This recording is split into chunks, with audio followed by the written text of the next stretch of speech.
A week East, Denver knocked out, Dallas a little over their skis as a 5 seed. It's a moment in time. This is a great. Chris Broussard did this yesterday. He said, you can go back to the Dr. J got Moses Malone team. It wasn't a dynasty, but for a year or two, they were really, really great. Mm-hmm. Is that how you classify this Celtics team? Well, listen, I don't want the first thing I say on TV post them winning the championship to be downplaying them.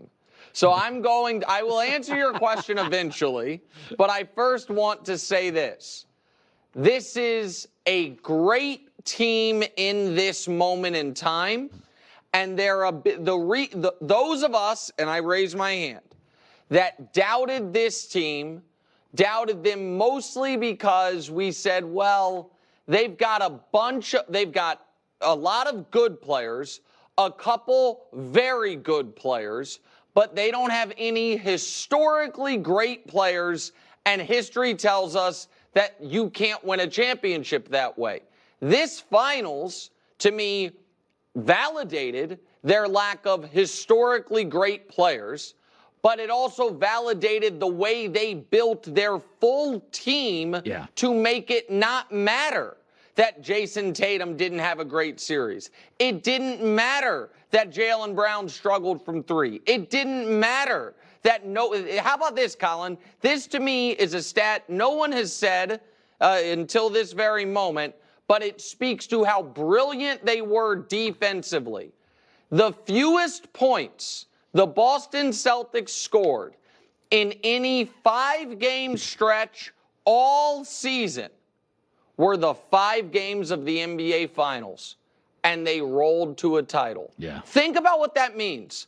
Offensively, they just had their worst 5-game stretch of the year, and they won pretty easily in 5 games. Yeah. Why? Because they can guard 1 through 5.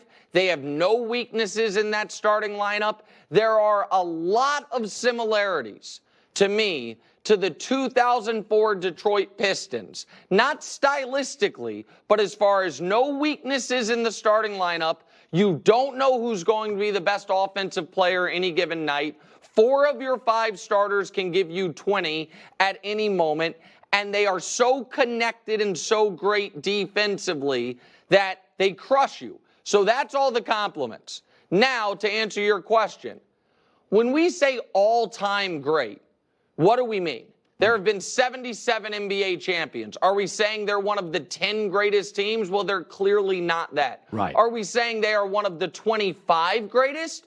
Okay, maybe. Like, if you want to say this is the 24th best team in NBA history, so be it. But the question I would ask the audience is, are you convinced this year's Celtics are better than last year's Nuggets? No. I'm not. I think that's an argument either direction. Right. Last year's Nuggets were not an all-time team. Right. So there are no buts about it. They won the championship. No one in the future will care about the path, injuries, any of that. They won the damn title. Yeah. But do I think they're a historic team?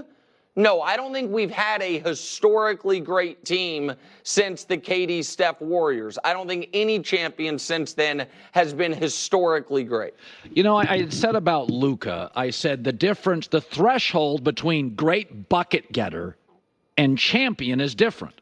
Duncan, Michael, and Magic, 16 titles. They were foundational leaders. Like defensively, Magic not a great defender, but there is a huge gap between Iverson and LeBron. Both get buckets. And Luka looked overweight most of the year, looked tired in the finals. I mean, when Jalen Brunson leaves and not only flourishes, becomes a superstar in the league, he's maybe not the easiest guy to play with, perpetually barking at refs. I don't know. Kyrie seemed to get along with him pretty well. Kyrie couldn't get along with any player for 5 years. Kyrie played his best basketball in 6 years. I won't abide this, Colin. I mean, you talk about Luka being overweight. It hurt him so badly. He led the league in scoring. He had his 5th straight All-NBA first-team year. And he dragged the Mavs to the finals. In all of NBA history, as of a year ago, the only person ever to lead the playoffs in points, rebounds, and assists was Jokic last year. There is now a second person on that list. It's Luka Doncic, and he led the playoffs in steals. Like, there are Kyrie, struggled in all 3 games in Boston. The Mavs role players, none of them played up to their playoff standard. Now, did Luka, for them to win the title, they needed A+ basketball from Luka. They did not get that. That is totally legitimate. But the idea that we are going to use this season at age 25 years old to do anything other than build up the legend of Luka Doncic is insane to me. He has gotten further in the playoffs at this age than Michael, than LeBron, than Giannis, than Jokic, than Steph. Right. He has gotten as far in the playoffs at this age as Durant. The guys Kobe, Duncan, Magic, who got further at this age, had a Hall of Famer in their prime alongside them. The Luka stuff is not, this is not the time to go after Luka. Now, what he lost his opportunity, Colin, to be the best player in the world. That's Jokic now until further notice, pardon me. But if you have a top 3 and Luka's not in it, your top 3 is invalid. So if you don't have him as one of the 3 best players in the world, I don't know what to tell you. Looked a little puffy to me, a little fatigued. But, you know, that... Yeah, he needs to get in better shape. Yeah. He does. But you know what can tire people out? Carrying this team to the NBA Finals. And he's never has the greatest cardio. That he does need to improve. There's no doubt about that. He needs to improve that.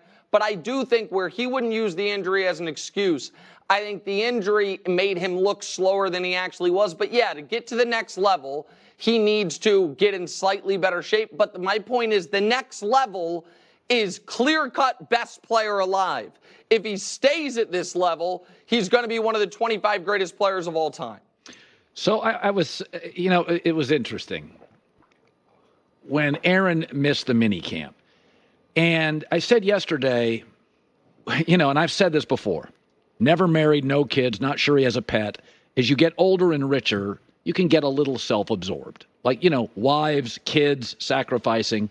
So I've seen this in the media. I've seen it in sports. So if Aaron didn't want to go there, but to be a foxhole guy, the GM missed on a quarterback and a left tackle. The coach is on the hot seat.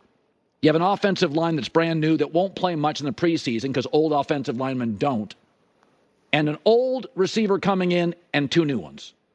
And I said, you would just show up for the team. Like, if we were having a morale-building 3-day seminar, I think I'd show up for the FS1, you know, event. You'd show up. You'd show up, if not for yourself. It's not a learning event for me. It's a team thing. It does sort of rub me the wrong way. It's like, Aaron, you played 4 snaps last year. You got to. Colin, am I nuts? I think you're being a little too gentle. If the reports are true, hey, give me in 10 words or less what happened with Aaron Rodgers last week. The answer is skipped work to do drugs. I don't really need a longer story than that. Now, I'm like that I know that, and people are like, oh, Nick, get with the times. Guys, I am open to the healing, recuperative, and therapeutic powers of a lot of substances. Some are legal in this country, some are not. I am not a prude in that regard. I will listen to you on it. I got friends in New York that walk around Central Park microdosing mushrooms and say, oh, it's changed my life. I'm open to it. But if you had a buddy that was a year into a new job and the first year didn't go great, and it's like, oh, they're having that company-wide offsite that you've known about for months. Are you excited for it? And it's like, oh, I actually told him I can't make it. And it's why I'm leaving the country to go do drugs, you'd be like, buddy, I think you don't have your priorities in order. Right. And it's like, no. I need this for my mental health and all of these things. But I'm going to use a awkward Colin Cowherd analogy that I'm not that great at. There are a lot of things that folks would like to do that what might improve their mental health. The new thing everybody does, everybody brings a dog on an airplane because they're a nervous flyer. You know what really relaxes me on an airplane? A delicious, full-flavored cigarette. I'm not allowed to do it, even though it would make me feel a lot better, because they're like, hey, those are the rules. You know what I bet Tyron Smith or somebody on the Jets might say? You know, to get my mind right before the season, I would really like 7 days in Bali with no one bothering me, on a beach, zen, meditating. And you know what the Jets would say? No problem, buddy. There are 4 weeks on the front end and 6 weeks on the back end when that's available. These 3 days, can you make sure you're at work? And every other player was able to say yes. And Aaron said, can't make it. This trip is too important. And if that trip is because this is when I had scheduled months ago my retreat to go do ayahuasca, I don't know why we have to patty cake around it. It is a ridiculous choice. And it is an indefensible choice. And what is going to happen, Colin, is when Aaron comes out and talks about this publicly, this is my prediction. Not only is he not going to take accountability, he is going to not so subtly slap Robert Saleh's wrist. Yeah. Well, I don't know why that was, discussed the way it was. I did let them know I'd like to keep things in-house and try to remind everyone with the Jets